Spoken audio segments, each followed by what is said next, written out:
இருக்கிறார்கள். அதற்கெல்லாம் மேலாக ஹசரத் அவர்கள் தமிழ்நாட்டிலே சில காலங்களாக புதிதாக தோன்றி நவீன குழப்பங்களை ஏற்படுத்தி கொண்டிருக்கும் அந்த வழிகேடர்களுக்கு விவாதங்களின் மூலமாக மற்ற தளங்களின் மூலமாக தக்க பதிலடி தந்து கொண்டிருக்கக்கூடிய பெருந்தகை என்பது ஒரு சிறப்பம்சமாக இருக்கிறது. ஹசரத் அவர்களுடைய வருகையை, ஹசரத் அவர்களுடைய இந்த உரையை நம் அனைவருக்கும் ஈருலகத்திலும் பயனுள்ள வகையிலே அல்லாஹ் ஆக்கி அருள்வான் என்று துஆ செய்தவனாக ஹசரத் அவர்களை பேசுமாறு அழைத்தார்.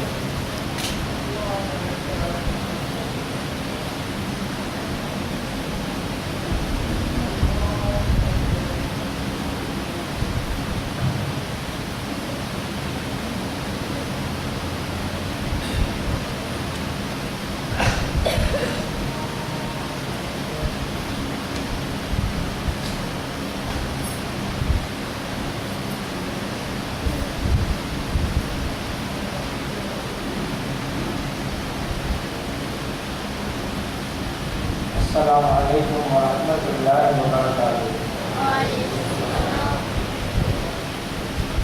الحمد لله رب العالمين والصلاة والسلام على سيدنا محمد وعلى آله وصحبه أجمعين.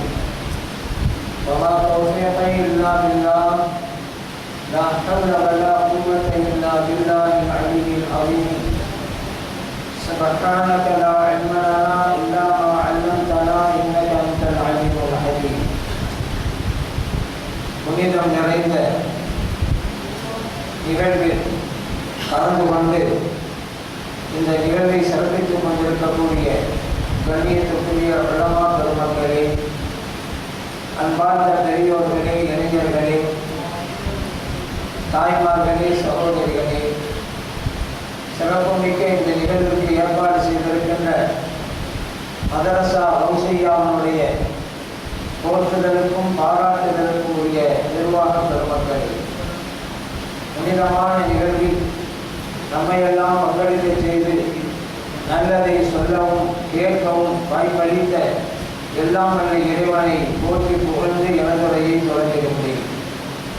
மெய்நிலை கண்ட ஞானி முஹையத்தீன் அப்துல் காதிர் ஜீலானி ரலியல்லாஹு அன்ஹு அவர்கள் பற்றி ஒரு சில வார்த்தைகளை உங்களுக்கு மத்தியிலே கூறலாம் என்று விளைகிறேன். காரணம், மக்ரிபு தொழுகைக்கு முன்பாக முஹையத்தீன் அப்துல் காதிர் ஜீலானி ரலியல்லாஹு அன்ஹு அவருடைய மௌலித் ஷரீஃப் தான் இங்கே ஓதப்பட்டது. இன்னொன்று, இந்த மதரசாவுடைய பெயரே மதரசா கௌசியா. முஹையத்தீன் அப்துல் காதிர் ஜீலானி ரலியல்லாஹு அன்ஹு அவங்களுக்கு தான் கௌசுல் ஆலம் என்று சொல்வார்கள். அதனால இந்த தலைப்பிலே பேசினால் மிக பொருத்தமாக இருக்கும் என்று கருதுகிறேன். முஹையத்தீன் அப்துல் காதிர் ஜீலானி ரலியல்லாஹு அன்ஹு அவர்கள் ரஷ்யாவுடைய ஒரு பகுதியிலே ஜீலான்கிற ஊரில் பிறந்தாங்க. அதனால தான் ஜீலானி என்று சொல்றோம். ஜீலான்கிற ஊரில் பிறந்ததுனால ஜீலான் என்ற ஊரை சார்ந்தவர்கள் என்றுதான் அர்த்தம். நம்ம ஜீலான்னு சொன்னாங்க. அப்துல் காதிர்கள் ஒரு தெரிஞ்சதான் அவருடைய தாய் தந்தையர்கள் வைத்த பெயர். முஹையத்தீன் என்பது அவர்களுக்கு கிடைத்த சிறப்பு பெயர். ஏன்னா மார்க்கத்திற்கு அவர்கள் புத்துயிர் ஊட்டினார். அநாகரிகத்தில் வாழ்ந்த மக்களை நாகரிகத்துக்கு கொண்டு வந்தாங்க. வழிகேட்டிலே வாழ்ந்த மக்களை எல்லாம் நேர்வழிக்கு கொண்டு வந்தாங்க. அசத்திய கொள்கையிலே இருந்தவர்களை எல்லாம் சத்திய பாதைக்கு கொண்டு வந்தாங்க. அதனால் அவர்களின் மூலம் அந்த மார்க்கம் உயிர் பெற்றது என்பதனால முஹையத்தீன் மார்க்கத்திற்கு புத்துயிர் கொடுத்தவர்கள் அப்படிங்கிற பேர் அவர்களுக்கு உண்டு. அதனாலதான் தமிழ்நாட்டில் ஏறத்தாழ 2000க்கும் மேற்பட்ட பள்ளிவாசல்களுக்கு முஹையத்தீன் ஆண்டகை பள்ளிவாசல் தான் பேரு. ஏன்னா அவர்களுடைய தரீகாவை சார்ந்த வழிமார்கள் மூலமாகத்தான் அந்த தமிழ்நாட்டுக்கு ஒவ்வொரு ஊருக்கும் இஸ்லாம் வந்து சேர்ந்தது. அதனால தான் அந்த பள்ளிவாசல்களுக்கு அந்த பெயரை வச்சாங்க. அந்த முஹையத்தீன் அப்துல் காதிர் ஜீலானி ரலியல்லாஹு அன்ஹு அவர்கள் தங்களுடைய இபாதத்தின் மூலமாக, தங்களுடைய சேவையின் மூலமாக மிகப்பெரிய ஒரு அந்தஸ்து அல்லாஹ் பெற்றாங்க. அதை தான் நீங்கள் இந்த மௌலித் ஷரீஃப் ஓதுகிறோம் அல்லவா, அரபி மொழியிலே இருக்கிறது. அது தமிழ் மொழியிலும் வந்திருக்கிறது. மனித மொழியில் தமிழ் மொழி வந்துருச்சு. அதை படித்து பார்த்தா நமக்கு தெரியும் என்னென்ன விஷயங்கள் அதில் கூற குர்ஆன் ஹதீஸ் அடிப்படையில் மௌசூலான ரலியல்லாஹு அன்ஹு அவர்கள் எவ்வாறு வாழ்ந்து காட்டினார்கள் என்பதையெல்லாம் அந்த மௌலிதில் நீங்கள் பார்க்கலாம். மக்கள் மத்தியில் எவ்வளவு பெரிய அற்புதங்களை வெளிப்படுத்தி காட்டினார்கள் என்பதை நீங்கள் பார்க்கலாம். அதுவெல்லாம் எப்படி முடிந்தது இந்த அற்புதங்கள்லாம் என்று நம்ம ஆச்சரியப்படுவோம். ஆச்சரியப்பட தேவையில்லை. ஏன்னு கேட்டால் அல்லாஹ்வுக்காக சொல்லி காட்டுகிறான், ஒரு அடியாரை நான் நேசிக்க ஆரம்பித்து விட்டால் அந்த அடியாருடைய பிடிக்கும் கையாக நான் மாறிவிடுகிறேன், நடக்கும் காலாக நான் ஆகிவிடுகிறேன், கேட்கும் செவியாக நான் ஆகிவிடுகிறேன், பார்க்கும் கண்ணாக நான் ஆகிவிடுகிறேன் என்று அல்லாஹ் தஆலா சொல்லி காட்டுறான். இது நபிகள் ஸல்லல்லாஹு அலைஹி வஸல்லம் அவர்கள் ஹதீஸ் குத்ஸி வழியாக நமக்கு தெரிவிக்கிறாங்க. இது புகாரில் பதிவு செய்யப்பட்டது. நபிகள் ஸல்லல்லாஹு அலைஹி வஸல்லம் அவர்கள் என்னுடைய கூட்டு பிரகாரம் நம்ம சிந்திச்சு பார்த்தா எப்படி இறை நேசர்களால் சில காரியங்களை எல்லாம் செய்ய முடிகிறது, நம்மால் பார்க்க முடியாத எப்படி பார்க்க முடிகிறது. அல்லாஹ் சொல்லிட்டாங்க, அந்த இறை நேசருடைய பார்வையாக நான் ஆகிவிடுகிறேன், ஆகவே நாம் பார்க்க முடியாதையெல்லாம் அவர்கள் பார்க்க முடிகிறது.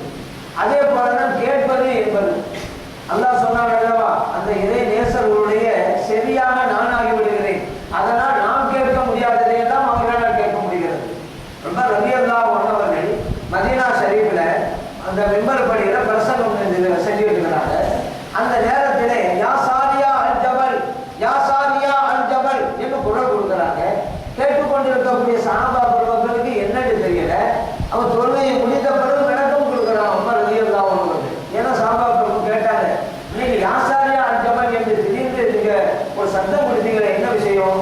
உமர் ரலியல்லாஹு அன்ஹு சொன்னாங்க, நம்ம பாரசீக நாட்டுக்கு ஒரு படை அனுப்பி வைத்திருக்கிறோம் அல்லவா, சாரியா ரலியல்லாஹு அன்ஹுடைய தலைமையில யுத்தம் நடைபெற்று இருந்து எதிரிகள்லாம் பின்பக்க வழியாக அந்த மலைப்பாதை வழியாக வர்றாங்க, அதனாலதான் நான் இங்கிருந்தே நான் சத்தம் கொடுத்தேன்.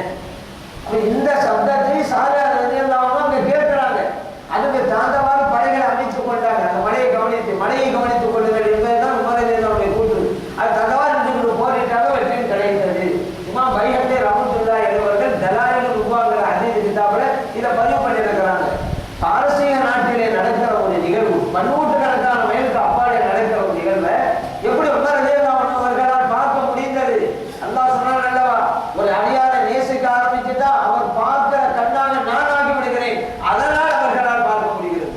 நம்மளை வச்சு போடக்கூடாது. என்னங்க நமக்கு ஒரு சுவர் இருந்தாலும் சுவத்தை அமைந்தால் என்ன தெரிய மாட்டேங்குது, ஒரு திரை போட்டுட்டா திரைக்காட்டால் தெரிய மாட்டேங்குது, அது எப்படி அங்க இருந்தா தெரியும், நம்ம யோசிக்க கூடாது. அப்படி யோசிக்க கூடாதுனால அல்லாஹ் சொல்லிட்டான், அவருடைய பார்வை எனது பார்வை, ஆகவே அவர்களால் முடியும் என்று அல்லாஹ் தஆலா சொல்லிட்டான். அதே போல சாரியா ரலியல்லாஹு அங்கதானே இருக்கிறாங்க, உமர் ரலியல்லாஹு மதீனாவுல தானே குரல் கொடுத்தாங்க, எப்படி கேட்க முடிந்தது? அதான் அல்லாஹ் சொல்றான், ஒரு அடியாரை நேசிக்க ஆரம்பித்து விட்டால் அவர் கேட்கிற செவியாக நானாகி விடுகிறேன், அதனால் கேட்க முடிகிறது.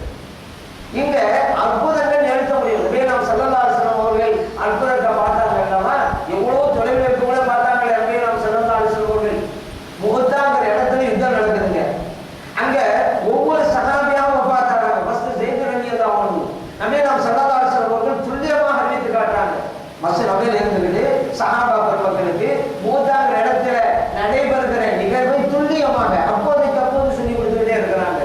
இது புகாரி ஷரீஃபிலே பதிவு செய்யப்பட்ட ஹதீஸ். மூத்தாங்கிறது சிரியா நாடு, அரபியில ஷாம் சொல்லுவாங்க.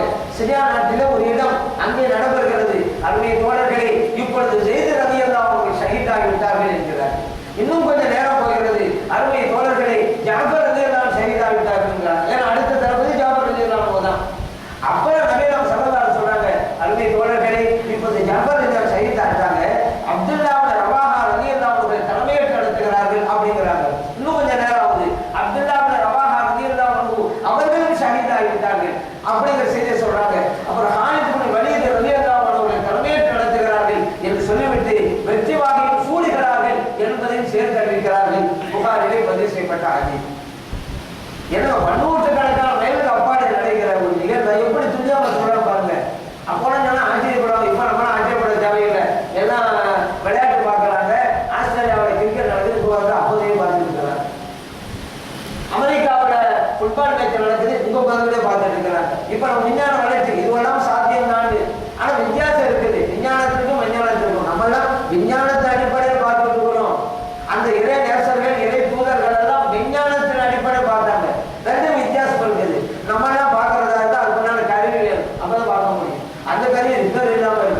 சரி அதுவே சரியாகிட்டாலும் கரண்ட் இருக்கணும்.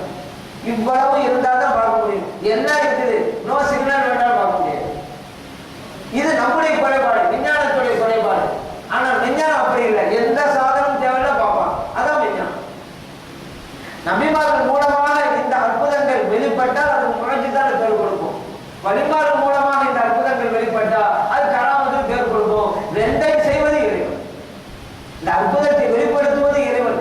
ஒரு நபியின் மூலம் வெளிப்படுத்தினானா அந்த செயலுக்கு முயற்சிதா, ஒரு வழியுள்ளா மூலம் இறைவன் வெளிப்படுத்தினானா அந்த செயலுக்கு கராமத்து. ரெண்டையும் செய்வது இறைவன். அதான் முடியுமா முடியாதா யோசிக்கணும் உட்கார்ந்து கூடாது. செய்வது இறைவன். எதனால் முடியுமா முடியாதா? முடியும். இதுவெல்லாம் இருக்கிறது. நாம் புரியும் குர்ஆனையும் அதையும் படித்தால் இதெல்லாம் தெரிந்து கொள்ளலாம். நபிகள் ஸல்லல்லாஹு அலைஹி வஸல்லம் அவர்கள் இருக்கிற இடத்திலிருந்து சொன்னார்களே, இன்னைக்கு மேலே ஹவுதுல் கௌசரை பார்க்கிறேன் என்றார்களே, எப்படி முடிந்தது அவர்களால்? முடியும். மண்ணுக்கு கீழ் நடப்பதையும் பார்த்தார்கள். இந்த ஓசராவும் ரலியல்லாஹு அவங்களையும் பார்க்கலாம். அறிவான விஷயங்களை தெரிவது அப்படிங்கிறது அல்லாஹ் கற்றுக் கொடுக்கிறார். அதே போல ஓசராவும் ரலியல்லாஹு அவர்கள் பல்வேறு உபதேசங்களை பண்றாங்க. அதில் ஒரு உபதேசம் என்ன தெரியுமா? மகேந்திரம் பார்த்து சொன்னது, மனிதனுக்கு சிரமம் வருகிறது, கஷ்டம் வருகிறது, உடனே அல்லாஹ்வை இவன் திட்ட ஆரம்பித்து விடுகிறான், புலம்ப ஆரம்பிக்கிறான். அல்லாஹ் என்னை இப்படி ஆகிவிட்டானே அப்படின்னு நினைக்கிறான். நம்மள நிறைய பேர் கஷ்டம் வந்துட்டா அல்லாஹ்வுக்கு கண்ணீர் வரவனா இருக்கிறான். என்னங்க நான் கூட நேர்மையா நடக்கிறேன், தொழுகிற வளர்றேன், எனக்கு தான் கஷ்டத்துக்கு மேல கஷ்டம். அவன் பாரு இப்ப அநியாயம் பண்றான், அவன் தான் நல்லா இருக்கிறான். சரி, அவன் அநியாயம் பண்றா நல்லா இருக்கிறான், நம்ம கஷ்டப்படுறோம், ஆனா வணக்கம் செய்யறோம். இறைவன் எங்க சொன்னானா நீங்க வணங்குங்க, அதுக்கப்புறம் கூலி இந்த உலகத்துல தரேன்னு சொன்னானா? மறுமையில கூலிக்குரிய இடம் அங்க கிடைக்கும். ஏன் அவசரப்பட்டீங்க? நீங்க அவசரப்பட்டா எல்லாம் கொடுப்பதற்கு ஒண்ணும் நேரம் ஆகாது. அப்புறம் மறுமையில கொஞ்சம் கவலைப்பட்டு இருப்பீங்க. நம்ம செஞ்ச வணக்கத்துக்கெல்லாம் துணியாவில் கிடைச்சி போச்சா இங்க ஒண்ணு முடியாது, அப்பதான் தெரியும். அதனால இறைவன் கூலி கொடுக்கிற இடமா அதுதான் அவசரப்படாது. இதற்கு அவசரப்படுறதே நான் சொல்றாங்க, உனக்கு ஒரு துன்பம் வர்றதே உள்ளே நம்பிக்கிட்டாப்பா, பின்னால் ஒரு இன்பம் வரப்போகுது, அதுக்குன்னே நீ அவசரப்படுற. உனக்கு கஷ்டம் வந்துச்சுல, பின்னால் அதை விட பெரிய ஒரு நல்ல நடக்க போகுது, அது கொஞ்ச நேரத்தை மட்டும் பொறுமையா இருந்துக்க. ஒரு தாய் தனது குழந்தைக்கு பால் கொடுத்துக்கிட்டு இருக்கிறாங்க. அந்த குழந்தை பால் குடிச்சுக்கிட்டு இருக்கு. இப்போ அந்த தாய்க்கு சந்தேகம் வருது, இந்த குழந்தை பாலைத்தான் குடிக்குதா அது வெறுவாயை அசைச்சுக்கிட்டு இருக்கா? பால் என்னன்னா வெறுவாயை தான் அசையும், பால் கிடைக்காது. இந்த தாய்க்கு இப்போ ஒரு சந்தேகம் வந்த உடனே அந்த புள்ள நிறைய பால் கொடுக்கணுமேன்னு சொல்லி அடுத்த பக்கத்துக்கு கொண்டு போறாங்க. இந்த நேரத்தில் குழந்தை வீறிட்டு அழுகிறது. என் பால் குடிக்க முடியாம விடாம இந்த தாய் தடுக்கிறாளே என்று நினைத்து குழந்தை அழுகிறது. உண்மையில் தாய் நோக்கம் அதுவா? குழந்தை பால் குடிக்க கூடாது, அது வந்து தடுக்கணுங்கிறத நோக்கம் இல்ல. இப்ப குடிச்சுக்கிட்டு இருக்கிறத விட இன்னும் அதிகமாக குடிக்க வேண்டும் என்பதற்காகத்தான் அடுத்த பக்கத்துக்கு கொண்டு போறாங்க தாய். அது புரியல. குழந்தை பால் குடிக்கூடாம தடுக்கிறான்னு தான் நினைக்கிறாங்க, அழுகுது அந்த குழந்தை. இந்த மாதிரி தான் மனிதன் அவசரப்படுகிறான். சிறிது நேரம் ஒரு பக்கத்திலிருந்து இன்னொரு பக்கத்துக்கு கொண்டு செல்வதற்கு எவ்வளவு நேரம் ஆகும்? அந்த நேரத்துக்கு கொடுக்க முடியாது குழந்தைக்கு. பின்னால நமக்கு நல்லதான் நடக்க போகுது புரியாதனால. இன்னைக்கு நம்மளே நிறைய பேர் அப்படி இருக்கிறாங்க. கஷ்டம் வந்த உடனே நினைக்கிறேன் நினைக்காதீங்க. அது அணுகுமுறைகள் சரியா எப்படி ஒரு பிரச்சனை அணுகுறோம் அப்படிங்கிறது தான். ஒரு மாணவன் 99 மார்க் எடுத்தான், இன்னொரு மாணவன் 20 மார்க் தான். 99 மார்க் எடுத்தவன் அழுதுகிட்டு இருக்கான், 20 மார்க் எடுத்தவன் சிரிச்சுக்கிட்டு இருக்கான். ரொம்ப சந்தோஷமா இருக்கிறான், ஆடுறான் ஓடுறான் சொல்லுறான் குதிக்கிறான். ஒரு நாள் பார்க்கிறாரு, என்ன ஆச்சரியமா இருக்கு. கேட்டாரு 99 மார்க், நீங்க தான் 99 எடுத்துருக்கா, ஏன் அழுதுகிட்டு இருக்க?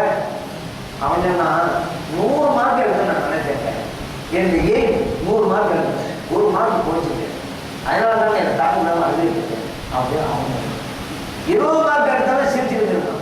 என்னடா நீ பாஸ் மார்க் கூட எடுத்தால கூட சந்தோஷமா உட்காந்துருக்க.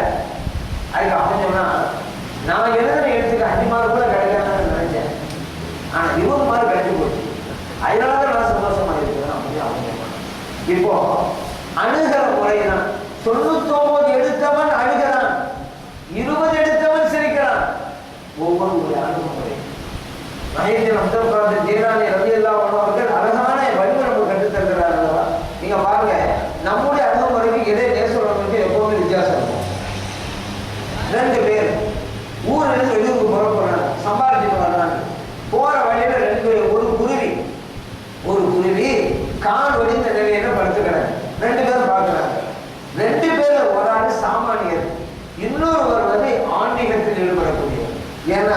சாமானியருடைய பார்வையும் ஆன்மீகத்தில் இருக்கக்கூடிய பார்வையும் வித்தியாசப்படும்.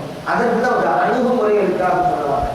ரெண்டு பேர் பார்க்குறாங்களா, ரெண்டு பேர் குருவியெல்லாம் பார்க்குறாங்க. பார்த்துக்கிட்டே போது ஒரு குருவி வருது.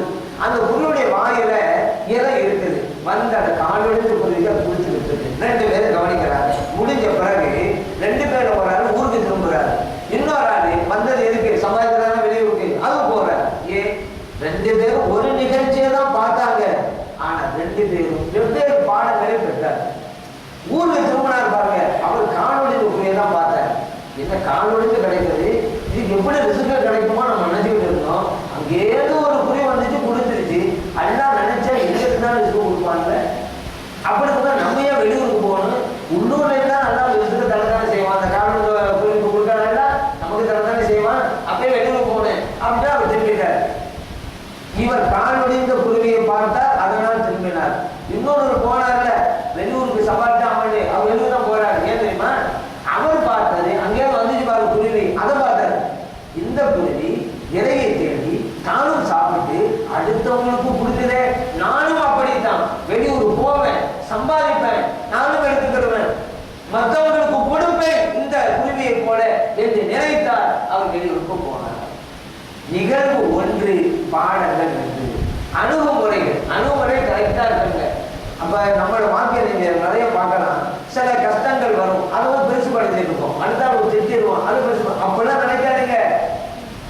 எல்லாத்தையும் இலவா இருங்க, பிளஸ் எடுத்து போயிட்டே இருங்க. இறை நேசம் அப்படிதான் வாழ்ந்தாங்க. நம்ம மற்ற விஷயங்களும் அப்படித்தானே இருக்கணும். உதாரணத்துக்கு ஒரு நாளைக்கு ஒரு ட்ரெஸ்ஸை போட்டோம், அது திரும்பி வந்து உடனே மிஷினை பார்க்கறோம்ல, நம்ம இன்சிலாக எடுத்துக்கணும்.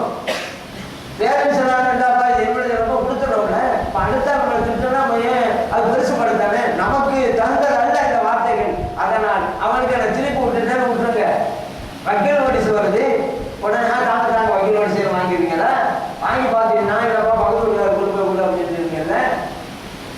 அப்படித்தான் ஒவ்வொன்றும் அணுகுமுறை கரெக்டா பாருங்க. உமர் அப்துல் அசீஸ் ரலியல்லாஹு அன்ஹு பள்ளிக்குள்ள போறாங்க. அவங்க ஒரு 4ஆவது மன்னர், அவங்க கூட பள்ளியாக இருக்கிறாங்க. பள்ளிக்குள்ள போயிட்டு வெளியே வந்தாங்க. கிராமங்களை பார்க்கலாம், பள்ளிவாசலுக்கு வெளியில பெரியவங்களும் படுத்து கிடப்பாங்க, இணைப்பாடுவதற்கா கிராமங்கள இருக்கும். அப்படி உமர் அப்துல் அசீஸ் வெளியே வரும்பொழுது ஒருவர் படுத்து கிடந்தாரு. காலில் இவங்களுடைய கால் பட்டுச்சு. உடனே அவர் சொல்றாரு, மஜ்னூன் நினைத்த பைத்தியம், உங்களுக்கு பார்த்து போக கூடாது. படுத்து கிடக்கிறவரு சொல்றாரு, சும்மா போறாங்க. உமர் அப்துல் அசீஸ் ரலியல்லாஹு அன்ஹு கூட வந்த ஊரே சொன்னாரு, நீங்க மன்னரா இருக்கீங்க, உங்களை பார்த்து பைத்தியமானு கேட்கிறாரு, நீங்க பாட்டு சும்மா வரீங்களே. உமர் அப்துல் அசீஸ் ரலியல்லாஹு சொன்னாங்க, என்னை பார்த்து என்ன சொன்னாரு? பைத்தியமானு தானே கேட்டாரு. கொஞ்சம் பைத்தியமா நீங்க அப்படிதான் கேட்டாரு. நான் மனசுக்குள்ள சொல்லிட்டேனே, இல்லை வேலை நான் முடிஞ்சு போச்சு, இதையும் பேசப்படுத்தேன். இப்படி அணுகுமுறைகள் நம்ம வாழ்க்கையில சிரமங்கள் வரும். இடையை விட்டு போய்கிட்டே இருக்க. மைனஸா வந்தால் பிளஸ்ஸா மாத்துங்க. இதே நேசர்கள் அப்படித்தான் வாழ்ந்துறாங்க. மகேந்திர அப்துல் காதர் ஜீலானி ரலியல்லாஹு அன்ஹு இருக்கிறாங்க. சஹாக்களோட ஒருவர் செய்து கொண்டு வர்றாரு. ஏன்னா ஆரம்பத்தில் மகேந்திர அப்துல் காதர் ஜீலானி ரலியல்லாஹு அன்ஹு அவர்கள் ஒரு ஏழையாக இருந்தாங்க, கஷ்டப்பட்டாங்க, சாப்பாடு ரொம்ப கஷ்டப்பட்டாங்க. எந்த அளவுக்குன்னா அவர்கள் பட்ட கஷ்டத்தை ஒரு மலையின் மீது இறக்கி வைத்தால் தாங்க முடியாமல் வெடித்து சிதறி போகும், சுக்கு நூறாகும். அப்படி கஷ்டப்பட்டாங்க. அது ஒரு காரணம். அப்புறம் அந்த செல்வத்தை கொடுத்துட்டாங்க, பிசினஸ் தொழிலாம் பண்ணாங்க. அப்பதான் ஒரு செய்தி வருது, உங்களுடைய சரக்கை எடுத்துக்கொண்டு வந்த கப்பல் புயல மாட்டிக்கிட்டான். மகேந்திர அப்துல் காதர் ஜீலானி ரலியல்லாஹு சொன்னாங்க, அல்ஹம்துலில்லாஹ் அப்படின்னா எல்லா போல நல்லா இருந்தாரு. இன்னும் கொஞ்சம் நேரம் கழிச்சு செய்தி வருது, அந்த கப்பல் நல்லா வந்துகிட்டு இருக்கான். அல்ஹம்துலில்லாஹ் எல்லா போல நல்லா வந்து. மகேந்திர அப்துல் காதர் ஜீலானி ரலியல்லாஹு பக்கத்துல சொன்னாங்க, இப்ப நீங்க அல்ஹம்துலில்லாஹ் சொன்னீங்க கரெக்ட். ஏன் கப்பல் நல்லா வந்துகிட்டு எல்லா போல அல்லாஹ்வுக்கு போனீங்க சரிதான். முன்னால கப்பல் புயல மாட்டிக்கிட்டு செய்தி வச்சு அதுக்கு அல்ஹம்துலில்லாஹ் சொன்னீங்க எதுக்கு அப்படின்னு கேட்டாங்க.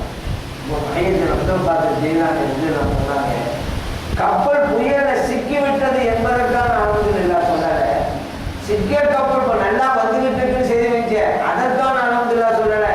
ஏன் தெரியுமா நான் அல்ஹம்துலில்லாஹ் சொன்னேன்? முன்னால ஒரு துயர செய்தி வந்தது, அந்த துயரத்தை கண்டுட்டு உள்ளம் கொஞ்சம் கூட கவலைப்படாம அல்லாஹ்வுடைய அந்த திக்ர் தியானத்திலே லயித்து இருந்தது. இப்படிப்பட்ட கல்வி எனக்கு அல்லாஹ் தந்தானே, இறைவனுக்கு எல்லா புகழும். இப்போ ஒரு சந்தோஷமான செய்தி வந்துச்சு. சந்தோஷமான செய்தி வந்துட்டாக்கா சந்தோஷத்துல துள்ளி குதிப்பாங்க. ஆனா இப்போதும் என்னுடைய மன்னம் உள்ளம் அமைதியாக இருந்து இதை திக்கிரிலேயே வைத்திருந்தது. அதனால் இப்படிப்பட்ட உள்ளத்தை அல்லாஹ் தந்தானே அவருக்கு எல்லா போதும். இதுதான் பெரியவர்கள் அப்படித்தான் வாழ்ந்து காட்டினார். இந்த மஹியத்தின் அப்துல் காதிர் ஜீலானி ரலியல்லாஹு அன்ஹு அவர்களுடைய மோதிரை பார்த்தீங்களா, எண்ணற்ற அற்புதம். ஒரு விஷயத்துல சொல்றாங்க, லவ்லா நிஜாமு ஷரியா, ஷரியத் என்கிற கடிவாளம் மட்டும் என்னிடம் இல்லையானார் நீங்க என்ன உங்க வீட்டுல சாப்பிடுறீங்கன்னு கூட நான் சொல்லுவேன், உங்க வீட்டுல என்ன செல்வம் வைத்திருக்கிறீர்கள் என்று கூட நான் சொல்லுவேன். மஹியத்தின் அப்துல் காதிர் ஜீலானி ரலியல்லாஹு சொல்றாங்க. அது எப்படிங்க, அவங்க எங்கோ இருப்பாங்க, நம்ம வீட்டுல நம்ம சாப்பிடுவோம், அது எப்படிங்க தெரியும்? போன கேமரா போல தெரியல, வீட்டுல எங்க போனா கேமரா, கடையில கேமரா வச்சுட்டு வீட்டுல உட்காந்து பார்த்துட்டு இருக்கிறாரு. அங்க யார என்ன செய்யறாங்க, என்ன கொடுக்குறாங்க, என்ன வாங்குறாங்க எல்லாம் தெரியுது. இப்போ விஞ்ஞானம் வளர்ந்துருச்சு, அதனால சரிதான் அப்படின்னு நம்ம ஏற்றுக்கொள்றோம். ஆனா நான் ஏற்கனவே சொன்னேன், விஞ்ஞானத்துக்கும் விஞ்ஞானத்துக்கும் உள்ள வித்தியாசத்துல இந்த தொழில்நுட்பங்கள் ஏதாவது தொடர்பு ஏற்பட்டுச்சுன்னா அது தெரியாம. இவங்களுக்கு அப்படி கிடையாது. வெளிநாட்டுல கூட இங்க ஒருவர் தொழில் நடத்துறாரு, கேமரா வச்சுட்டாரா, வெளிநாட்டுக்கு போகாது, ஆனாலும் இங்க தன் கடையில என்ன நடக்குது அப்படிங்கிறத அவங்க பார்த்துட்டு இருப்பாரு. சரி, மஹியத்தின் அப்துல் காதிர் ஜீலானி ரலியல்லாஹு அன்ஹு சொன்னாங்க, முடியுமா? முடியும். எப்படி முடியும்? அல்லாஹ் சொல்லிட்டாங்க, ஒரு அடியாரை நான் நேசிக்க ஆரம்பித்து விட்டால் அவர் பார்க்கும் கண்ணாக நானாகி விடுகிறேன், அதனால் முடிகிறது. இது ஒன்றும் பெரிய பாரதூரமான விஷயம் அல்ல. குர்ஆனை படிச்சுட்டா நம்ம புரிஞ்சுக்கலாம், இதெல்லாம் நடக்கிற விஷயம் தான் அப்படின்னு. குர்ஆனை படிக்கணும். குர்ஆனை படித்தால் எல்லாருக்கும் தீர்வு கிடைக்கும், ஹதீஸை படித்தால் எல்லாருக்கும் முடிவு கிடைக்கும். இப்ப பாருங்க, குர்ஆனை படிச்சீங்களாக்கா ஈசா அலைஹிஸ்ஸலாம் சொல்றாங்க, அல்லாஹ் குர்ஆன் சொல்லி காட்டுறான், உலபியுக்கும் பிமா தகுன், என் சமூகமே. ஈசா அலைஹிஸ்ஸலாம் அவங்கள கௌம பார்த்து சொன்னாங்க, என் சமூகமே உலபியுக்கும் பிமா தகுன், உங்க வீடுகள் என்ன உண்றீங்க நான் அறிவிப்பேன், என்னால சொல்ல முடியும். வமா தத்தகிரூன ஃபீ புயூத்திக்கும், உங்கள் வீடுகளிலே எதை சேமித்து வைத்திருக்கிறீர்கள் அதை என்னால் சொல்ல முடியும். ஈசா அலைஹிஸ்ஸலாம் சொன்னாங்க, ஒரு மனிதா முடியுமா? முடியும். முடிந்திருக்குற அவன் முடியுங்கிறப்பதானே ஈசா அலைஹிஸ்ஸலாம் சொன்னாங்க. அப்படி இருக்கும்போது அல்லாஹ் குர்ஆனை சொல்லி காட்டுறான், குர்ஆனிலே இருக்கிறது. ஈசா அலைஹிஸ்ஸலாம் எங்க இருப்பாங்க? வீட்டுல என்ன சாப்பிட்டு சொல்லிடுவாங்க. அது மட்டும் இல்ல, வீட்டுல பணம் வச்சிருக்காமா, எவ்வளவு பணம் இருக்குது, நகை இருக்குதா, எத்தனை பவுன் இருக்குது தெரியும். நீ பீரோல வச்சாலும் தெரியும், பர்ஸ்ல வச்சிருந்தாலும் தெரியும். இது இறைவன் குர்ஆன் சொல்லி காட்ட. நான் மருத்துவம் என்றால் ஈமானுக்கு ஆபத்து வந்துடும். ஏன் இறைவன் குர்ஆன் சொன்னதில்ல? குர்ஆன் நான் எல்லாத்தையும் போட்டுட்டேன், ஒரு வசனத்தை மட்டும் ஏற்றுக்கொள்ள மாட்டேன்டாக்கா இஸ்லாமிய வட்டத்தை விட்டு போயிடுறாரு வெளியில.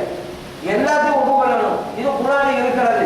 ஈசா அலைஹிஸ்ஸலாம் ஒரு மனிதர் தான், இறைவன் கிடையாது, மனிதர் தான், குடிக்கிறது. இப்ப ஈசா அலைஹிஸ்ஸலாம் பார்த்தார்கள் முஅஜிஸா, கௌசுல் ஆலம் மஹியத்தின் அப்துல் காதிர் ஜீலானி ரலியல்லாஹு அன்ஹு பார்க்கிறார்கள், கலாம், அவ்வளவுதான். மஹியத்தின் அப்துல் காதிர் ஜீலானி ரலியல்லாஹு சம்பந்தமாக குர்ஆனில் இருக்கிறதா இருக்குன்னா அரபியில் இருக்கிறது படித்தால் புரியும். ஆனா இன்னைக்கு படிக்காதனாலதான், அரபி தெரியல நிறைய பேருக்கு, அதனால படிக்கிறது இல்லை. அன்னைக்கு தமிழ் வந்து படிக்கலாமே, அரபி படித்தவர்கள் கூட புரியாம இருக்கிறாங்களே, மீன் தெரியாதனால. ஒரு லாங்குவேஜ்ல ஒரு வார்த்தை எப்படியெல்லாம் யூஸ் பண்ணவும் தெரியணும். தெரியல சிக்கன் தான். நம்ம ஒரு ஆள் டெல்லிக்கு போனார், தமிழ்நாட்டில் ஒரு நாள் டெல்லிக்கு போனார். அவர் சாப்பிடுறது ஹோட்டலுக்கு போனார், ரொட்டி கேட்டார், சர்வர் கூப்பிட்டு ரொட்டி ஒன்று வச்சுட்டான். அவருக்கு ஹிந்தி தெரியாது, ரொட்டி பிரச்சனை இல்லை, நம்ம உள்ள ரொட்டி டெல்லியில ரோட்டிமாங்க, அவ்வளவுதான். அதனால ரொட்டி ஒன்று வச்சுட்டான். ஊத்துறது சாதம் வேணும்னா ரொட்டி வச்சுட்டு போயிட்டான், சாதம் ஊத்தல. சில ஊர்ல சாதம், இன்னும் சில ஊர்ல ஆணும், இன்னும் சில ஊர்ல சாறு. இந்த ஊர் நேரம் சாருன்னு சொல்லுவாங்க. சர்வர் கூப்பிட்டு சாரு அப்படின்னாருல, அவன் இன்னொரு 4 ரொட்டி கொண்டு வச்சான். ஏன்னா இந்தியில சாருன்னா 4. என்னடா ஊத்துறது ஆனத்தை கேட்டா ரொட்டியா கொண்டு வைக்கிறான் அப்படின்னு சொல்லி வெறுத்து போய் சே அப்படின்னாருல, இன்னொரு 6 ரொட்டி கொண்டு வைக்கிறான். ஏன்னா இந்தியில சேட்டா 6. இந்த ஆளுக்கு ஹிந்தி தெரியல, சர்வருக்கு தமிழ் தெரியல, சிக்கலா இருக்கு. அப்ப குர்ஆன் இறங்கியது அரபி மொழியில், ஹதீஸ் இருக்கிறது அரபி மொழியில். அரபி மொழி ஞானத்தோடு அணுக வேண்டும். இன்னைக்கு அரைகுறை ஞானத்தோடு அணுவதால் தான் அது எப்படி, இது எப்படி, அது முடியுமா, இது முடியும், எல்லாம் தடை வச்சு போறாங்க. உங்களை வைத்து எடை போடவே கூட. அதனாலதான் இறைவன் சொன்னான், அவர்கள் பார்க்கிற கண்ணாக நான் ஆகிறேன், கேட்கிற செவியாக நான் ஆகிறேன். அப்ப உங்களால் பார்க்க முடியாத அவர்களால் பார்க்க முடியும், உங்களால் கேட்க முடியாததை அவர்களால் கேட்க முடியும் என்பதற்காக தான் இறைவன் சொன்னான். அதே போல மஹியத்தின் அப்துல் காதிர் ஜீலானி ரலியல்லாஹு அன்ஹு அவங்ககிட்ட அபுல் மஆனிங்கிறவர் வர்றார். அவர் சொன்னாரு, பெரியவங்களே, என் மகன் 15 மாசமா காய்ச்சல் இருக்கிறான். இது இப்ப நான் சொல்றதெல்லாம் 15 மாசமா காய்ச்சலா இருக்கிறோம், போகல, எத்தனை ட்ரீட்மெண்ட் எடுத்துக்கிறோம் அப்படின்னு ஆகும். அப்போ மஹீதீன் அப்துல் காதிர் ஜீலானி வந்து அவர் சொன்னாங்க, நீங்க போங்க, உங்க மகனுடைய காதுல சொல்லுங்க, அப்துல் காதிர் சொன்னார் நீ வெளியே விட வேண்டுமா, யா உம்ம மர்தம சீரி நீ ஹில்லத்தின், உம்மு மர்தம் என்ற நோயே நீ சென்று விடு, நீ ஹில்லாங்கிற ஊருக்கு சென்று விடு என்ன நீங்க சொல்லுங்க. காதில் போய் சொல்லணும். இவர் போனாரு, மகனை காதில் சொன்னாரு, அப்துல் காதிர் சொன்னாங்க நீ ஹில்லா ஊருக்கு போயிடணுமா. சொன்னது பிறகு பையன் இருந்து உட்கார ஆரம்பிச்சுன்னா நல்லா இருக்கலாம், காய்ச்சலாம் போச்சு. நாங்க இது காதில் போய் சொன்னாங்களா, கொஞ்சம் காய்ச்சல், அது எப்படி ஒரு ஊர்ல இருக்கிற காய்ச்சல் இன்னொருக்கு சித்து மாத்திரா, இதெல்லாம் முடியுமா அப்படி ஒரு கேள்வி எப்ப தெரியுமா வரேன், குர்ஆன் படிக்காமட்டா குர்ஆன் படிச்சுட்டா நம்ம படிச்சவன் அதான் இது எவ்வளவு இருக்கு. ஆனா நபிகள் ஸல்லல்லாஹு அலைஹி வஸல்லம் அப்படி செய்திருக்கிறார்கள். ஒரு ஊர்ல இருக்கிற காய்ச்சலை இன்னொரு ஊருக்கு கொண்டு போயிருக்கிறாங்க ஸல்லல்லாஹு அலைஹி வஸல்லம். இது ஆயிஷா சித்திகா ரலியல்லாஹு அன்ஹா அறிவிக்கிறாங்க. புகாரிலே பதிவு செய்யப்பட்ட ஹதீஸ். நபிகள் ஸல்லல்லாஹு அலைஹி வஸல்லம் வர்றாங்க மதீனாவுக்கு, ஹிஜ்ரத் மற்ற சாப்பிட்டு வந்துட்டாங்க. வந்த உடனே சில சாம்பாக்கள் காய்ச்சல், அபூபக்கர் சித்திகா ரலியல்லாஹு காய்ச்சல், பிலால் ரலியல்லாஹு காய்ச்சல், இன்னும் சில சாம்பாக்கள் காய்ச்சல் பரவுது. இப்போ ஆயிஷா சித்திகா ரலியல்லாஹு அன்ஹா சொல்றாங்க, யாரும் சொல்லலாம் எல்லாம் காய்ச்சல் கஷ்டப்பட்டு இருக்கிறாங்க, இதுக்கு எதாவது நீங்க செய்யுங்க அப்படின்னு. உடனே நபிகள் ஸல்லல்லாஹு அலைஹி வஸல்லம் அல்லாஹ் துஆ செய்யறாங்க. ஏன் தெரியுமா அப்படின்னு சொன்னா, ஆயிஷா சித்திகா ரலியல்லாஹு அன்ஹா வந்த மக்களுக்கு இப்பதான் மக்காவுடைய மதனாக வந்திருக்காங்க, வந்தோன்னா அவங்களுக்கு காட்சி இவ்வளவு காட்சி இவ்வளவு காட்சின்னா என்ன வரும் மனுஷனை ஊர் ஒத்துக்கிறது அப்படிதான் வரும். ஊருக்கு போனாலும் ஒரு ஆளா பரவாயில்ல, எல்லாருக்கும் தான் கிளைமேட் சரியில்லை, இந்த ஊரு தண்ணி சரியில்லை அப்படிதான். நம்ம மகனை படிக்கிறது ஒரு ஊர்ல போய் ஹாஸ்டல் போய் சேருவோம், 2ஆம் நாள் காய்ச்சல் வந்தவொடனே காய்ச்சல் வந்தவொடனே அவங்க சொல்லுவோம் ஊர் ஒத்துக்கல, நான் கூட்டி வந்தேன் ஊருக்கு, அவங்க ஊர்ல உட்காந்து படிச்சுட்டு இருப்போம். காய்ச்சல் போன புதுசில் காய்ச்சல் வந்தா ஊர் ஒத்துக்கல, தண்ணி ஒத்துக்கல, இப்படிதான் நம்ம. ஏங்க அந்த பையன் ஊர்ல இருக்கும்போது காய்ச்சல் வரலையா, காய்ச்சல் வரும்போது வரதானே செய்யும், அங்க வந்து இருக்குது ட்ரீட்மெண்ட் எடுக்க முடியாதான். ஆனா நம்மள நினைச்சிடறோம் ஊர் ஒத்துக்கல, அந்த மாதிரி என்னமோ வந்து விடுங்க நினைக்கிறார்கள் ஆயிஷா சித்திகா ரலியல்லாஹு அன்ஹா. அப்ப நபிகள் ஸல்லல்லாஹு அலைஹி வஸல்லம் அல்லாஹ்வுடைய தோசை, யா அல்லாஹ் இந்த என் தோழர்களுக்கு இந்த மதீனாவின் மீது ஒரு மஹப்பத்தை, பாசத்தை, நேசத்தை கொடுத்து விடு. எப்படி மக்காவை நேசித்தார்கள், சொந்த ஊராஜ. நம்ம இன்னைக்கு சொந்த ஊர் போயிட்டு வந்துட்டு இருக்கிறோமே, கிராமமா இருக்கும் போயிட்டு வந்துட்டு இருக்கோம். சொந்த ஊருடைய பாசத்தை யாரும் உள்ளதுன்னு அனுப்ப முடியாது, போயிட்டு. அதனாலதான் நபிகள் ஸல்லல்லாஹு அலைஹி வஸல்லம் சொன்னாங்க, இறைவனே இந்த சஹாபிகள் எப்படி சொந்த ஊரை மக்காவை நேசித்தாங்க, அதுபோன்று மதீனாவை நேசிக்க வேண்டும். இல்லை இல்லை, மக்காவை நேசித்ததை விட அதிகம் நேசிக்க வேண்டும் மதீனாவை. அப்படி துஆ செஞ்சுட்டு அடுத்து நபிகள் ஸல்லல்லாஹு அலைஹி வஸல்லம் சொன்னாங்க, வல்குல் உம்மாஹா, யா அல்லாஹ் இந்த மதீனாவில் இருக்கக்கூடிய காட்சிகளை நீ திருப்பி விடு, வஜஅல்ஹா பில் ஜுஹ்பா, ஜுஹ்பாங்கிற ஊரோடவே வச்சிரு. நபிகள் ஸல்லல்லாஹு அலைஹி வஸல்லம் துஆ செஞ்ச பிறகு அந்த யாரெல்லாம் காய்ச்சல் அவதிப்பட்டாங்களோ அத்தனை சஹாபாக்கள் நல்லா வந்தாங்க. புகாரில் பதிக்கப்பட்ட ஹதீஸ். ஒரு ஊரிலே இருக்கக்கூடிய காய்ச்சலை இன்னொரு ஊருக்கு ஷிஃப்ட் மாற்றுகிறார்கள் நபிகள் ஸல்லல்லாஹு அலைஹி வஸல்லம். எப்படி முடிகிறது நம்மளா சொல்றோம், புகாரில சொல்லி காட்டுகிறது. ஒரு இறை தூதர் செய்தார்கள், அது முஅஜிஸா. மஹீதீன் அப்துல் காதிர் ஜீலானி ரலியல்லாஹு அன்ஹு அவர்கள் செய்தார்கள், கராம. இன்னொன்னு அப்துல் காதிர் சொன்னார் போய்விட வேண்டும், அது எப்படிங்க அப்படி சொன்னா அப்படி போயிருமா, எப்படி தெரிகிறது, அதே மாதிரி தான் தெரியும். நபிகள் ஸல்லல்லாஹு அலைஹி வஸல்லம் ஒரு பயணத்தில் இருக்கிறார், ஒரு ஊர்ல தங்குறாங்க. அந்த ஊர்ல இருந்து ஒரு பெண்மணி தன்னுடைய மகனை அழைச்சிட்டு வந்தாங்க. மனநிலை பாதிக்கப்பட்ட அந்த பையன் மகன், அது தாய் கொண்டு வர்றாங்க. பையன் இப்படி இருக்கலாம், மூல வளர்ச்சி கம்மி போகல, அந்த மாதிரி கேட்டு ஒரு நல்ல ஒரு ட்ரீட்மெண்ட் பண்ணி சொல்லுறாங்க. நபிகள் ஸல்லல்லாஹு அலைஹி வஸல்லம் அந்த பையனுடைய மூக்கை பிடித்தார். பிடிச்சிட்டு சொன்னாங்க, வெளியேறு, முஹம்மது கூறுகிறேன் வெளியேறு, ரசூலுல்லாஹ் அல்லாஹ் ரசூல் கூறுகிறேன் வெளியேறு என்று நபிகள் ஸல்லல்லாஹு அலைஹி வஸல்லம் அவர்கள் அந்த பையன் மூக்கை பிடிச்சு சொன்னாங்க. அந்த பெண்மணி கூட்டிட்டு போயிட்டாங்க. நபிகள் ஸல்லல்லாஹு அலைஹி வஸல்லம் வெளியூர் போயிட்டு திரும்பி வந்து அதே இடத்தில் தங்குகிறார்கள். இளைப்பாறுவதற்காக தங்கும்போது அந்த பெண்மணி அழைத்து, உங்க மகன் எப்படி இருக்கிறான்? அந்த பெண் சொன்னாங்க, என் மகன் முழுமையான தெளிவுபட்டு நல்ல நிலையில் இருக்கிறார். அகமதிலே பதிவு செய்யப்பட்டிருக்கிறார், சரவு சுன்னாவிலே பதிவு செய்யப்பட்டிருக்கிறார். நபிகள் ஸல்லல்லாஹு அலைஹி வஸல்லம் சொன்னாங்க, இன்னி முஹம்மது, நான் முஹம்மது கூறுகிறேன் வெளியேறு, அல்லாஹ் ரசூல் கூறுகிறேன் வெளியேறு. மஹீதீன் அப்துல் காதிர் ஜீலானி ரலியல்லாஹு அன்ஹு சொல்ல சொன்னார்கள், அப்துல் காதிர் சொன்னார் வெளியேறு. இங்கே நபிகள் ஸல்லல்லாஹு அலைஹி வஸல்லம் அவர்கள் செய்தது போல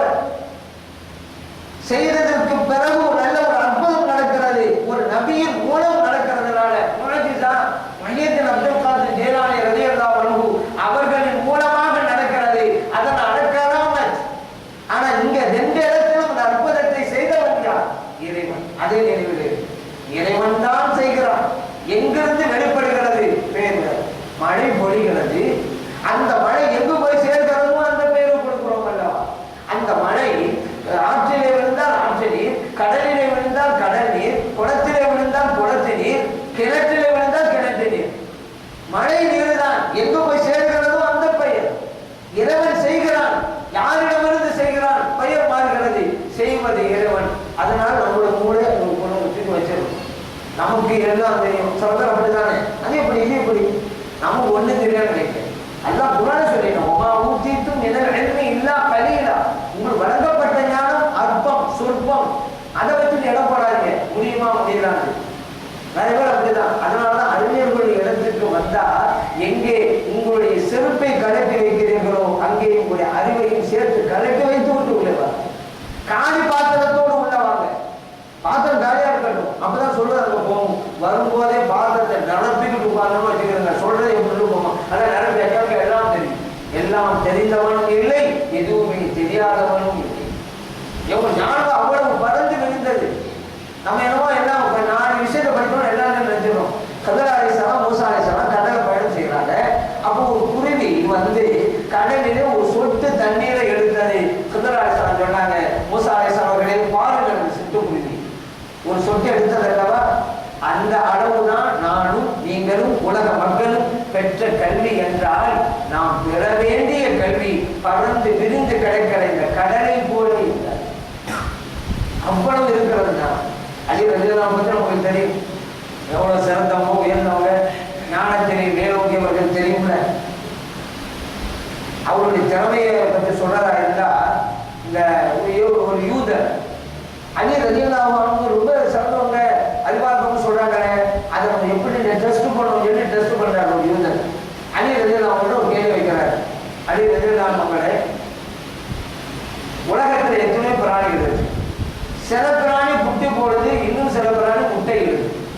எந்த பிராணி குட்டி போடும், எந்த பிராணி முட்டை இடும்? அப்படி கேள்வி வச்சாங்க. நம்ம ஒரு ஆள் இப்படி கேள்வி வைக்கிறாரு. என்ன சொல்லுவோம்? நம்ம வீட்டில் இருக்கிற அந்த பிராணிகளை எல்லாம் நினைவு கொண்டு வருவோம். ஆடு, மாடு, குதிரை, அதையெல்லாம் குட்டி போடுங்க அப்படின்னு. அதான் நமக்கு தெரியும். பாம்பு, பள்ளி, கோழி இதெல்லாம் முட்டையிடும் அப்படின்னு நம்ம சொல்லிடுவோம். அதான் நமக்கு தெரிஞ்சது. உலகத்தில் இதாக இருக்கு, கோடிக்கணக்கான ஜீவராசிகள் இருக்கு. ஆனா அலி ரலியல்லாஹு ஷார்ட்டா சொன்னாங்க, எல்லாமே உள்ளது. என்ன தெரியுமா சொன்னாங்க? எந்த பிராணிக்கு காது வெளியிலே தள்ளிக்கொண்டே இருக்கிறதோ அதுவெல்லாம் குட்டி போடும். ஆடு, மாடு, குதிரை, ஒட்டகம் காது வெளியில தள்ளிக்கிட்டு நிற்கும், அதுவெல்லாம் குட்டி போடும். எந்த பிராணிக்கு காது உடம்போடு ஒட்டி கொண்டு இருக்கிறதோ அதுவெல்லாம் முட்டையிடும். பாம்பு, பள்ளி பாருங்க, காது உடம்போடு ஒட்டிட்டு தான் வெளியே தள்ளி இருக்கிறது. நீங்க இப்படி எந்த பிராணியும் எடுங்க, இதுக்குள்ளதான் உள்ளன. அலி ரலியல்லாஹு சொல்றாங்க. இன்னொரு யூதர் வந்தாரு, அலி ரலியல்லாஹு பத்தி கேட்டாரு. ஒரு மனிதனுடைய செயல்பாடு இறைவனுடைய விதி பிரகாரம் நடக்கிறதா, மனிதனுடைய விருப்ப பிரகாரம் நடக்கிறதா? அலி ரலியல்லாஹு சொன்னாங்க, ரெண்டு தாங்க. மனிதனுடைய விருப்பமும் இருக்குது, இறைவனுடைய விதியும் இருக்குது. யூதர் விட அதெல்லாம் ரெண்டும் தெரியுங்க. ஏதோ ஒண்ணு சொல்லுங்க. ஒண்ணு இறைவனுடைய விதினுங்க, அல்லது மனிதனுடைய விருப்பம்னுங்க. எல்லாம் ரெண்டும் தெரியுங்க. அலி ரலியல்லாஹு சொன்னாங்க, ரெண்டுங்களும் காமிக்கிறார். யூதர்கிட்ட சொன்னாங்க, உன் காலத்துக்கு ஒரு காலத்துக்கு தூக்கிட்டாரு, கீழே போட்டாரு. இப்போ அலி ரலியல்லாஹு சொன்னாங்க, ரெண்டு காலத்துக்கு பண்ணாங்க. ரெண்டு காலத்துக்கு போறாங்க, கீழே ஒருத்தருவாண்டாரு. புரியுதா? ஒரு காலை நீங்கள் விரும்பினால் தூக்கலாம், தூக்காமல் இருக்கலாம். இது உங்களுடைய விருப்பம். 2 கால்களையும் தூக்க முடியாது. இது இறைவன் வகுத்த விதி. இதை உங்களால் மீறவும் முடியாது. உங்களோட 2 இருக்குதா? அப்படித்தான் ஒவ்வொன்றையும் 2 இருக்கிறாங்க. அந்த அலி ரலியல்லாஹு அன்ஹு என்ன சொல்றாங்க? எம்பரப்படியில இருந்து உபதேசம் பண்ணிட்டு சொல்றாங்க, நான் கற்ற கல்வி இங்கிருந்து இதுவரை என்றால், இங்கிருந்து சொல்லும் பொழுது தான் இருக்கிற படியை காமிக்கிறாங்க, இதுவரையும் சொல்லும் பொழுது தலைப்பதியை காமிக்கிறாங்க. நான் கற்ற கல்வி நான் இருக்கும் படியிலிருந்து தலை வரைக்கும் என்றால், நான் தெரிய வேண்டியது மின்ஹினா இலசமா, இங்கிருந்து இந்த படியிலிருந்து வானம் வரைக்கும் என்கிறார்கள் அலி ரலியல்லாஹு அன்ஹு. அவ்வளவு பெரிய ஞானம் பெற்றவங்களே எப்படி தங்களை பரிமாற்றி போகிறாங்க பார்த்தீங்களா? அப்போ நம்மளாம் எந்த கல்வி பெற்றிருக்கோம்? ஒன்றும் இல்லையே. இப்போ நம்ம பெரியவர்களுக்கு அல்லாஹ் கொடுத்திருக்கலாம், அந்த கிஃப்டை கொடுத்திருக்கலாம் அப்படின்னு சொல்லி நாம் அதை மதிக்க வேண்டும். அதுதான் ரொம்ப முக்கியம். பெரியவர்கள் நம்மளாம் சொல்றோம், சில வருஷம் அவங்கள மதிக்கிறாங்க அப்படிங்கிறோம். மதிக்கிறது எப்படி காமிக்கணும்ல? நான் அவங்க மேல மஹபத் வச்சிருக்காங்க சொல்றோம், மஹபத் எப்படி இருக்குன்னு காமிக்கணும்ல? இப்ப இன்னைக்கு பாருங்க, இப்ப இன்னைக்கு வௌசரா பள்ளியாளர் மஹபத் வச்சிருக்கோம், அப்ப நம்ம சொன்னோம், செயல்வழியில காமிச்சிட்டோம். மோடி சரி ஓடும் அசல். இதான் மஹபத் வெளிப்பாடு. சும்மா வாயில சொல்லிக்கிட்டே இருக்கல, நான் தான் நான் தாங்க மஹப்பத் வச்சிருக்கிறேன். அப்ப சும்மா சொல்றது இல்லை. ஒரு ஆசிரியர் மாணவர்கிட்ட கேள்வி கேட்கிறார். உலகமே வரைபடத்தை வச்சுக்கிட்டு ஒரு கேள்வி கேட்கிறார். ஒரு பையனை கூப்பிட்டார், கவான். அவன் பேர் கமால் பாட்சா. கவானா, இந்த மேப்பில் அமெரிக்கா எங்க இருக்கு சொல்லு, கண்டுபிடி அப்படின்றார். அவன் அங்கே கொஞ்சம் இதுதான் சார் அமெரிக்கா, ஒரு இடத்துக்கு காமிச்சான். சரியா தான் சொன்னான். சரி போய் உட்காராங்க. அடுத்து ஒரு மாணவன்ட்ட ஒரு வரலாற்று ரீதியான கேள்வி வச்சார். அமெரிக்காவை கண்டுபிடித்தது யார் சொல்லு. அவன் அவசரமா சொன்னான் கமால் பாட்சா. என் கமால் பாட்சா வந்து சொல்லிட்டு போனான். அதை வந்து சொன்னான். இன்னொரு மாணவன் எதிரா இந்தியா கடை இருக்கு சொல்றான், கண்டுபிடா அப்படின்ட்டாரு. அவன் சொன்னான், அவன் சொல்றதுக்குன்னா அணுவா இருக்கும். சொன்னே தெரியான்னு சொல்றான், அங்கேயாவது அணுகுற அப்படின்னு. அது அவன் சொன்னா, என் உயிரே போனாலும் என் தாஞ்சல் நாட்டை காட்டி கொடுக்க மாட்டேன் சார் அப்படின்னு. மஹப்பத்தான். மஹப்பத்துல எதுல வச்சுதான் தெரியல. மஹப்பத் வைக்கணும், அந்த வைக்கிற முறை என்னன்னு தெரியும். அப்ப நாம் ஸல்லல்லாஹு அவர்களை நேசிக்கிறோம், சொல்கிறோம். எப்படி மௌலித் ஓதுங்க, மீலாது கொண்டாடுங்க, ஸலவாத் ஓதுங்க. இது செஞ்சாதான் மஹப்பத் வைக்கிறோம். சும்மா நாட்கள் சொல்லிக்கிட்டு இருக்கிறதா? அதே போலதான் முஹையத்தீன் அப்துல் காதிர் ஜீலானி ரலியல்லாஹு அன்ஹு அவர்களை நேசிக்கிறோம். இப்ப வாங்க மௌலித் ஷரீஃப் ஓதணும். இப்படி தன் செயல் வடிவிலே காட்ட வேண்டும் நம்முடைய நேசத்தை, மஹப்பத்தை. அது ரொம்ப முக்கியம். அதே போல பாருங்க, முஹையத்தீன் அப்துல் காதிர் ஜீலானி ரலியல்லாஹு அன்ஹு அவர்கள் ஒரு சமயத்துல, அதுவும் இந்த மௌலித் ஷரீஃபில் கூறப்பட்டிருக்கிறது, ஜும்மா தொழுகைக்கு போறாங்க. அந்த நேரத்தில் ஒரு கபர் இருக்கிறது. அந்த கபர் நீண்ட நேரம் நிற்கிறார். மக்கள் கேட்கிறாங்க, நீண்ட நேரம் அங்க நின்று துவா செய்கிறேன், என்ன காரணம்? முஹையத்தீன் அப்துல் காதிர் ஜீலானி ரலியல்லாஹு சொன்னாங்க, நான் முன்பு ஜும்மா தொழுகைக்கா போனேன். இந்த கபரில் இருக்கிறது எனது ஆசிரியர் அஹ்மது வலியுல்லா ரலியல்லாஹு, என் ஆசிரியர். நாங்கள் 2 பேரும் போனோம், மற்றவங்களும் வந்தாங்க. இந்த பாலத்தை கடந்துதான் போகணும் பள்ளிக்கு. பாலம் கடந்து கீழே தண்ணி ஓடிட்டு இருக்கு. என்னை பிடிச்சி தள்ளி விட்டாங்க, கீழே விழுந்தேன். அப்போதும் ஜும்மாவுடைய சுன்னத்தான குடியை நீக்கி வைத்துக் கொண்டேன். அதே ஒரு விஷயம் முஹையத்தீன் அப்துல் காதிர் ஜீலானி சொல்றாங்க. என்னை அவர் கைகளால் அவங்க தள்ளி விட்டதுனால அவருடைய கை செயலிழந்து இருக்கிறது, அதை பார்த்தேன். அதற்காக அவர்களுக்காக நான் துவா செய்தேன். இப்போது சரியான விட்டது. இந்த நிகழ்வு மௌலித் ஷரீஃபில் சொல்லப்பட்டிருக்கிறது. இப்ப நம்ம யோசிக்கணும், மண்ணுக்குள்ளே நடப்பதை மண்ணுக்கு மேலே இருப்பவர்கள் பார்ப்பார்களா? பார்ப்பார்கள். அந்த தகுதியை பெற்றவர்கள் பார்ப்பார்கள். ஏன்னு சொன்னால ஒரு அடியாரை நேசிக்க ஆரம்பித்து விட்டால் அவர் பார்க்கிற கண்ணால் நான் விடுகிறேன், அந்த தரத்திற்கு வந்தவர்கள் பார்ப்பார்கள். நபிகள் ஸல்லல்லாஹு அலைஹி வஸல்லம் அவர்களும் பார்த்திருக்கிறார். அங்கே உள்ளதை பார்த்துக்கொள்ள அதற்காக துவா செய்யலாமா? செய்யலாம். அப்படி நபிகள் ஸல்லல்லாஹு செஞ்சிருக்கிறார். சஹாபாக்கள் கொள்ளோடு வர்றாங்க. நபிகள் ஸல்லல்லாஹு அலைஹி வஸல்லம் 2 கபரை பார்த்தாங்க. சொன்னாங்க, அருமை தோழர்களே, இந்த 2 கபருக்குள்ளே இருப்பவர்கள் வேதனை செய்யப்படுகிறார். காரணத்தை சொன்னாங்க. 2 பேர் ஒரு ஆள் போய்ச்சிக்கிட்டு இருந்தார், இன்னொருவர் சிறுநீர் கழித்தால் அதன் சட்டத்திட்டங்களை சரியாக பேண மாட்டார். ஒரு பேருக்கு மட்டும் மட்டும் கொண்டு வரப்பட்டது, 2ஆக பிளந்தாங்க. 2 கபரும் ஊண்டினாங்க. சொன்னாங்க நபிகள் ஸல்லல்லாஹு அலைஹி வஸல்லம், இந்த மட்டை ஈரமாக இருக்கிற வரைக்கும் கபருக்குள்ளே இருப்பவருடைய வேதனை குறைக்கப்படுகிறது. புகாரிலே பதிவு செய்யப்பட்ட ஆட்சி. கபரிலே வேதனை செய்யப்படுவது கீழே தான் நடக்குது. நபிகள் ஸல்லல்லாஹு பார்த்தாங்கல்ல, எப்படி பார்த்தாங்க? அல்லாஹ் சொன்னாங்கல்ல, ஒரு அடியார் நேசிக்க ஆரம்பித்து விட்டா அவர் பார்க்கும் கண்ணாக நான் இருக்கிறேன், முடிகிறது. நபிகள் ஸல்லல்லாஹு அலைஹி வஸல்லம் பார்த்தார்கள். நாம் முஅஜிஸா என்கிறோம். இந்த அற்புதம் ஒரு நபியின் மூலம் வெளிப்பட்டது. முஹையத்தீன் அப்துல் காதிர் ஜீலானி ரலியல்லாஹு அவர்களும் பார்த்தார்கள். ஒரு வலியுல்லா மூலம் இந்த அற்புதம் வெளிப்படுகிறது. கராமத் என்கிறோம், செய்பவன் கிடைக்கும். இந்த ஹதீஸில் இன்னொரு விஷயம் இருக்கிறது. நபிகள் ஸல்லல்லாஹு அலைஹி வஸல்லம் அவர்களுக்கு அல்லாஹ் தஆலா மறைமுக ஞானத்தை கற்றுக் கொடுக்கிறான் அப்படிங்கிறத நீங்க புரிஞ்சுக்கணும். ஏன் அப்படின்னு கேட்டா, நபிகள் ஸல்லல்லாஹு அலைஹி வஸல்லம் அவர்கள் இங்கே மறைவான விஷயத்தை தான் விளக்கிறார்கள். நபிகள் ஸல்லல்லாஹு அலைஹி வஸல்லம் அவர்களுக்கு நடந்தது என்ன என்பதும் தெரியும், நடப்பது என்ன என்பதும் தெரியும், நடக்க போவது என்ன என்பதும் தெரியும். எப்படி தெரியும்? அல்லாஹ் சொல்லிக் கொடுத்து தெரியும். சப்ஜெக்ட் முடிஞ்சு போச்சுல, அது எப்படிங்க? அல்லாஹ் சொல்லிக் கொடுத்து தெரியும். இதை முடிஞ்சு போச்சு, அவ்வளவுதான். நபிகள் ஸல்லல்லாஹு அலைஹி வஸல்லம் அவர்கள் மூன்றும் தெரிந்த அந்த ஒரு ஹதீஸை பற்றி சொல்லலாம். சொன்னாங்கல்ல, 2 கபருக்குள்ளே இருப்பவர்கள் வேதனை செய்யப்படுகிறார்கள். அப்போது நடப்பது என்ன என்பதை அறிவிக்கிறார்கள். அப்ப நடந்திருக்கு. நடந்ததை சொல்கிறார்கள். ஏன் வேதனை? 2 பேரும் வாழ்க்கையில் நடந்தது சொல்றாங்க. அவங்க 2 பேரும் வாழ்க்கை நடந்தது இல்ல. ஒரு ஆள் கோரிக்கை வீட்டு இருந்தாரு, அவங்களோட இருந்தாங்க சொல்றாங்க. அப்படி எப்போ நடந்தது? இன்னொருவர் சிறை கணித்து அவர்கள் மரபுகளை பேண மாட்டாரு. அவங்களுடைய வாழ்க்கை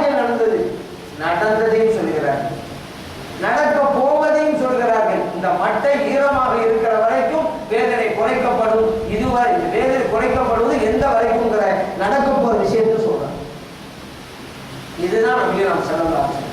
அவர்களால் முடியும். அவர்கள் இறைவனை பற்றி அறிய வேண்டும் நம்முடைய கடமை. அந்த இறைவன் யாருன்னு புரியாதனால தான் நமக்கு எல்லாம் பிரச்சனை. இறைவனை எங்கே போய் வச்சுருக்கணும்? மழக்கும் பயணமாகட்டும், நீங்கள் எங்கிருந்தாலும் இறைவன் உங்க கூட இருக்கிறான். குரான் சொல்லிட்டான். நாம அப்படி சொல்லணும். யாரா பாருங்க இப்படி சொல்லாதவங்க பார்க்க கூடாது. அல்ல எவ்வளவுதான் இருக்கிறான் எல்லாம் தான் சொல்லுவாங்க. ஆனால் சொல்வதிலே உள்ளது அதான் ஒரு ஆளு மழை உச்சியில நிற்கிறார். கடுமையான இருக்கு.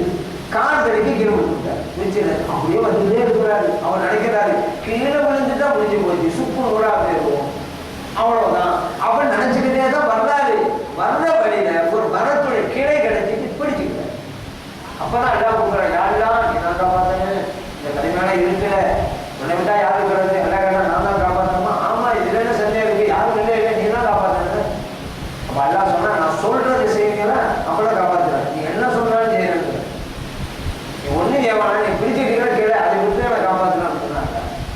இதான் சொன்னாரு, என்ன இறைய கூடவா இருக்கிற ஒரே நம்பிக்கை கதை தான் வந்துருக்கு, அதை விட்டுட்டா நான் என்ன செய்யறது அப்படின்னு. முன்னாடி என்ன சொன்னாரு, இறைவனை நீ என்ன சொன்னாலும் செய்வேன். இப்ப என்ன சொல்றாரு, நான் விட மாட்டேங்கிறார். மரத்தின் கிளையை நம்பிய அளவிற்கு கூட படைத்த ரப்பை நம்பவில்லை. அப்படி இருக்கிறாரு. விடல, விடுகிறாரு, கீழே வாங்குறாரு. அவருடைய காலுக்கும் அந்த தரைக்கும் ஒரு ஜான் தான் இருக்கு. அதனாலதான் இறைவன் சொன்னான் கையை விடப்பா நான் பாதுகாக்கிற. ஆனா நம்பல, சொல்வது வேறு. நம்ம சொல்றோம் எவ்வளவுதான் இருக்கிறாரு, அப்பயே யாரும் இல்லாத நேரத்தில் தப்பு பண்றோம். ஒரு தவறை செய்து உங்க முடிவு வந்துட்டா யாரும் பார்க்க கூடாதுன்னு நினைக்கிறோம். யாரும் பார்க்கலையா அப்பாடா இந்த தப்பை பண்ணலாம்னு நினைக்கிறோம். இவர் யாரு, இவன் உட்படதான் இருக்கான்னு சொல்லுவானா?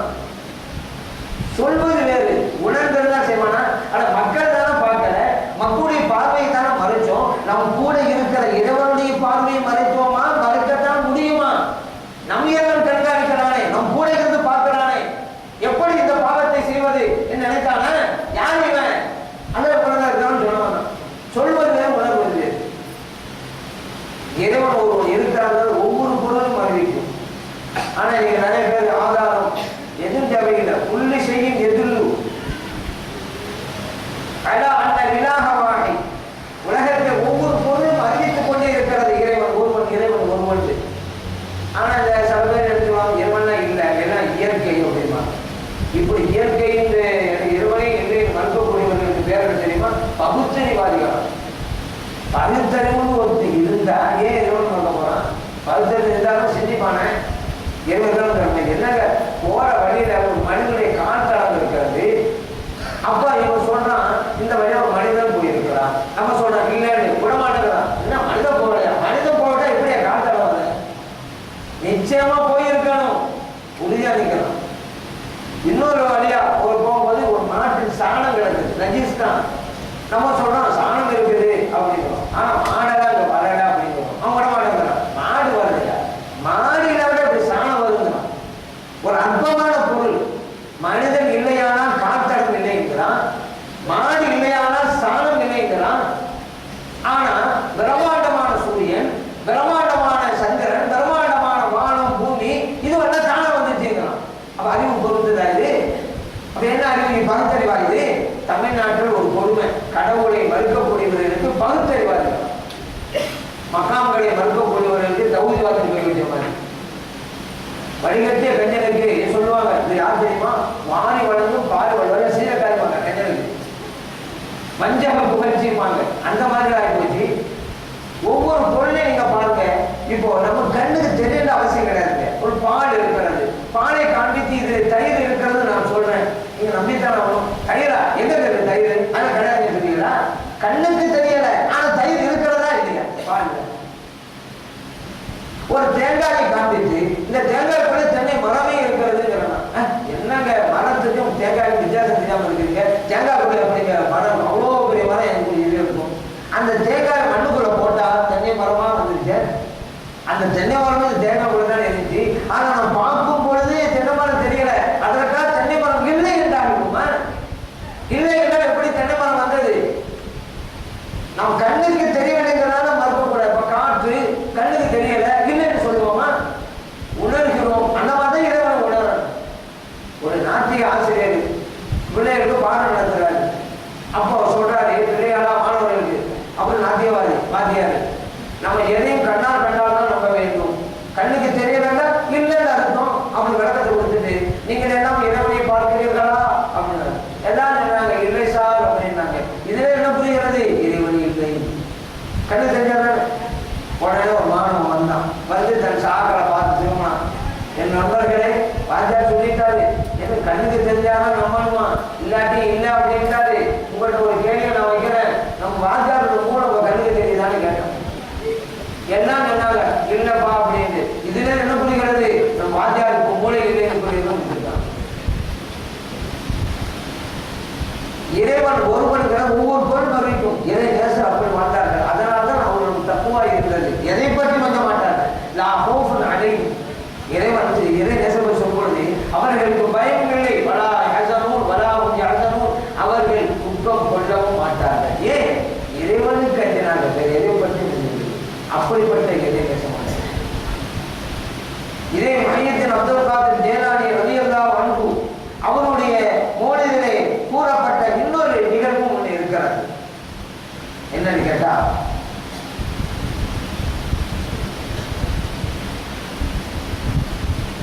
ஒரு சமயத்துல ஒரு பணியிலே ஈடுபட்டுக் கொண்டிருக்கிறார்கள், எழுதி கொண்டிருக்கிறார்கள், படித்துக் கொண்டிருக்கிறார்கள். இந்த நேரத்தில் ஒரு பறவையின் சத்தம் கேட்கிறது. அவர்களுடைய அந்த பணிக்கு கிதாபை படிப்பதற்கும் எழுதுவதற்கும் இடையூறாக இருந்தது. இப்பொழுது மையத்தில் அப்துல் காதர் ஜீலானி ரலியல்லாஹு அன்ஹு சொன்னாங்க, காற்றை பார்த்து சொன்னார்கள், யா ரீஹு அஹ்தன் ரஹஸா, காற்றை அந்த பறவையை கழுத்தை பிடி. இப்படி சொல்ல முடித்த பிறகு பன்கசர, அந்த தலை உண்டாகிறது. பணிகளெல்லாம் முடிந்த பிறகு நிப்பாங்க. அதற்கு பிறகு ஆகியாக மறுபடியும் உயிர் கொடுத்து விட்டார் அந்த பறவை. ஒரு பறவைக்கு உயிர் கொடுப்பது இது இறை நேச முடியுமா? முடியும். எப்படிங்க தெரிஞ்சுக்கிறது? குரான் படிச்சா தெரிஞ்சுக்கலாம். எல்லாவற்றுக்கும் விடை குரான்ல இருக்கிறது. ஆனா நம்ம படிப்பதில்லை. அதனாலதான் குரானை பற்றுவோம் சொல்றோம். அப்படி சொல்லக்கூடிய குரான் எத்தனை தடவை படிச்சுங்க? 6 கடைசி வரைக்கும் தர்ஜமாவ 0. ஹதீஸை பின்பற்றுவோம். புகார் வந்துருக்கு தமிழ்ல 6 கடைசி வரைக்கும் எத்தனை தடவை டிரான்ஸ்லேஷன் படிப்பீங்க? 0. ஏன் படிக்காம எப்படி பின்பற்றீங்க? குரானை பின்பற்றணும், குரான் படிக்கணும்ல. ஹதீஸை பின்பற்றணும், ஹதீஸை படிக்கணும்ல. படிக்காம பின்பற்றுவோம் சொன்னா இப்ராஹிம் அலைஹிஸ்ஸலாமுடைய நிகழ்வு எதுவும் குரானில் சொல்லி காட்டுகிறார். இப்ராஹிம் கேட்டாங்க, வயதுகால இப்ராஹிம் ரப்பியாரினி கைப்பற்றி மோத்தா, இறைவனே இந்த மோத்தா போனவங்களே உயிர்ப்பிப்பேங்கிறீ இப்படி அப்படின்ற காட்டு அல்லாஹ் கால அவனும் தூங்கி எவ்வளவு நம்பிக்கை இல்லையா? இப்ராஹிம் அலைஹிஸ்ஸலாம் கால பலா நம்பிக்கையா இருக்குது. வளர்க்கல எத்துமையின கல்வி உள்ள அதை பார்க்க ஆசைப்படுது. அதுக்கா அல்லாஹ் சொன்ன கால பஹூத் அல்பாத்த மினத்தை 4 பறவைகள் இருக்கு. பசுருவன இறைக்கு அவர்களை வெட்டி கனதுண்டமா ஆக்கி வச்சுக்கிறாங்க. சும்மஜஅல் அலா குல்லி ஜபலின், அந்த பறவையினுடைய கறிகளை மாமிசங்களை ஒவ்வொரு மலையிலும் கூறுகளா வச்சிருங்க. சும்மதுஹுன்ன இதெல்லாம் பாயிண்ட். பிறகு கூப்பிடுங்க, ஏத்தி இருக்க சாயா, அவைகள் எல்லாம் உயிர் பெற்று விரைந்தோடி வரும் அல்லாஹ் சொல்லிட்டான். இப்ராஹிம் அலைஹிஸ்ஸலாம் அந்த மாதிரி செஞ்சாங்க, கூப்பிட்டாங்க, விரைந்து வந்தது. அப்ப அந்த பறவைகள் எல்லாம் எப்ப வெட்டப்பட்டோமோ போயிடுச்சு, ஊகனம் போயிடுச்சு. ஆனா அதுக்கு பிறகு இப்ராஹிம் அலைஹிஸ்ஸலாம் கூப்பிடுறாங்க, வருது. இதுதான் முஅஜிஸான்னு பேர் கொடுக்கிறோம். காரணம் நபி மூலம் அற்புதம். அதே போலதான் மையத்தின் அப்துல் காதர் ஜீலானி ரலியல்லாஹு அன்ஹு அவர்களும் அந்த பறவைக்கு சொல்கிறார்கள், உயிர் பெறுகிறது. இதுக்காக இதுவெல்லாம் சாத்தியம் தான் வளங்கள் அல்லாஹ் கொடுத்த அற்புதங்கள். இப்ப எப்படி முடியுது?